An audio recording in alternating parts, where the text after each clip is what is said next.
staying on this financial planning topic that we've been on, we get through that avoidance stage with clients where they back away from this thing. They don't want to do it, and we finally can bring them in and say, hey, listen, it's just part of the process. Let's run through this financial plan. Let's get some clarity on your life in the future. And once we get them to do that, it's a little bit of an eye-opening process. But like, what do you see? Like, what's the next step, right? Like, what are some common goals that we see that clients look for? And like, how are we tracking this with clients? And what should their expectation of their team be? Sure. So yeah, I mean, in every plan, inevitably we need a plan for retirement. We need to know how much are we going to spend in today's dollars at X point in time, whether it's when they're 65, 60, whatever the case may be. We need to come up with a budget of what we're spending just to do everything we like to do. We want to have that built in. Okay. Aside from that, we typically have to build in healthcare, especially for those who talk about retiring early. We have a gap sometimes where we need to actually pay for private healthcare if somebody wants to retire when they're 55 or when they're 60 till they get to Medicare. So we'll build that in as well. Then there's some other goals that are more fun. We'll talk about a vacation budget. If someone likes to travel every year, every other year, maybe twice a year. Another common one we see is those who have kids and they need to send them to school. We'll build in education goals. And then piggybacking off of that, maybe they're out of school already, but they might get married in a couple years and they want to set aside some money to help out with a wedding. Another common one, people want to buy a vacation home. Mm-hmm. That's a really fun one to help people plan for. They get really Yep. excited about that. Yeah. And And I feel that a lot of people don't even think they can do it. Like, of that's course, something that I always hear in the conversation. They're looking at it almost as like an aspirational goal. But when you're dealing with creating value in somebody's life, like in my mind, if that's something that you want to do and it's inside of it's not negatively impacting the other ones that are going to come ahead of it, because we prioritize these things. So it's not negatively impacting retirement, education, healthcare costs in the future, those basic most important ones, then in my mind, it's still an essential goal. It's an essential goal because it's yeah, something that creates absolutely, value in your life for the rest of your life. yeah. And then we see other things. Some people who are car enthusiasts or watch Yep. enthusiasts, and they want to build a little bit of a budget on top of their retirement living expense, where they say, "All right, I want to have $20,000 a year for me to have fun with, or every 2 years." Yeah. And it's just something more of just a tracking, just to see how it fits inside of this overall plan, and then how it affects our probability of success. And speaking of probability of success, what do you typically see when you're running plans and you're looking and reviewing? What number are you comfortable with? Yeah.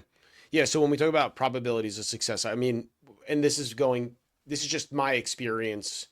I got into this business during the tech bubble burst. We were running financial plans. I had the good fortune of partnering with a gentleman at that moment in time who was big on planning. And so I learned the planning process at a young age. Yeah, I mean, we're always targeting 70, 80% probability of success inside of any plan that we're creating, but we're also very conservative with rates of return that we're projecting. We're very conservative with the amount of wealth that we need in order to accomplish a goal. So we're taking what our expected rate of return is on an average annual basis and we're reducing that. We're taking what the expected value of a future goal is and we're increasing that. So we're giving ourselves a pretty wide amount of wiggle room because we in theory, if we're projecting 70 or 80% success rate, we really have to deliver at like 99.9% success rate, because we can't have clients come in one day and be like, oh, you know what, I'm out of money and it's 74 and what do I do now? Right. So, Sure. so we have to be very confident behind the advice and guidance that we're giving to our clients when we're doing this. But I mean, even going through this process, I went through a secular bear market. I went through a secular bull market. I've been through a tech bubble burst and a banking crisis. I've been through a pandemic, terrorist attacks, energy crisis. I mean, we've seen a lot in financial markets in that window of time, and we've been able to successfully project clients' wealth, their cash flow needs, and guide them through those financial markets. So if you're combining the planning process with a conservative outlook and solid and sound investment advice and guidance, then I mean, you alleviate a lot of pressure off of a client's shoulders. And then I think you also need to have a good review process behind that. And I think that's the key, right? So, like, when are we reviewing? Like, what are some reasons why we would take a financial plan, we'd adjust it, we tweak it, we change it? Yeah, I mean, The most common we see is just it's a part of our review process. So at least once a year, we want to take a look at the goal plan just to see where we stand. You know, we always have projections from the last one we ran. Did we achieve that? If not, why? Did we overachieve? Did we underachieve? Does anything need to change? That's the first most common, and then the other I would say is just when there's life events. You know, whether it's a new job, a loss of a job, maybe we've seen before where someone needs to take care of a family member unexpectedly. That can adjust the plan. So that's life events, and then at least once a year during our review process, I'd say, or that's at a bare minimum once a year is how often we want to check out that plan. Yeah.